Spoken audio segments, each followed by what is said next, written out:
Hello, everybody.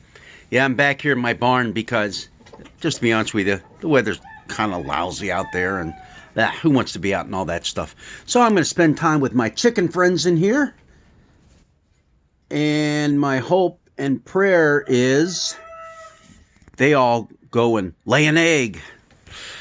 Go lay eggs. I mean, we talk about people laying an egg. It's usually not a good thing, but for them, that's what we want. So hopefully they get that accomplished today. Wanted to talk a little bit about the 31st chapter of Jeremiah.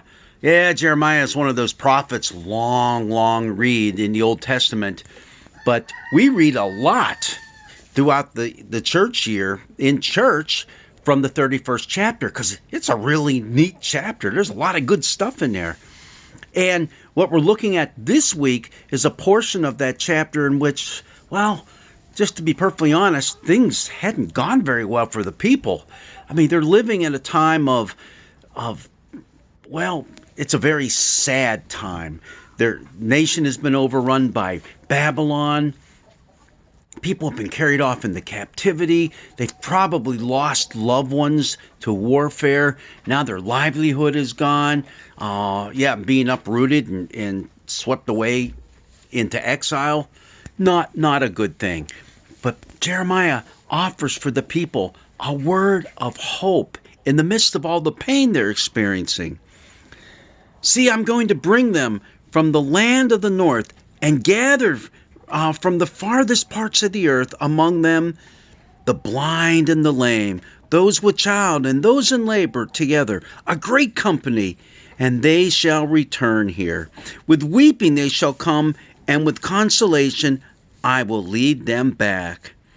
I will lead them by brooks of water in a straight path in which they shall not slumber. For I have become a father to Jacob, and Ephraim is my firstborn.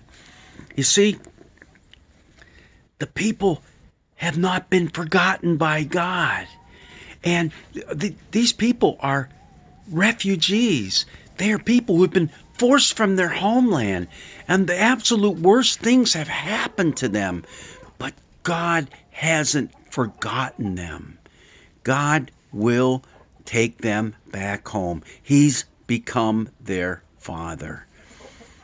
And the rest of the reading that we'll have for this week goes on in that same vein, and it promises that once again there'll be plenty to eat, there'll be plenty of work to do, and people will rejoice in the Lord for what He has done for them. In the midst of our difficulties, in the midst of our troubles as a nation, but also even in the midst of personal difficulties and struggles, it's good to know that we have a loving and a kind Father who looks after us and who does promise us that through Him things will be okay.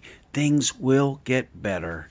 He will be with us to lead us and guide us along those beautiful pathways, the straight pathways, along the waterways.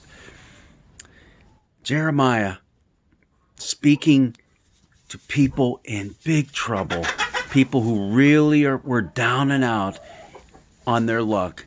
And I think we can say the same for many people in our society, even around us today, going through the difficult times because of the pandemic. God has not forsaken them. God will be with him. And the beauty of it is, He sends us to help do His bidding.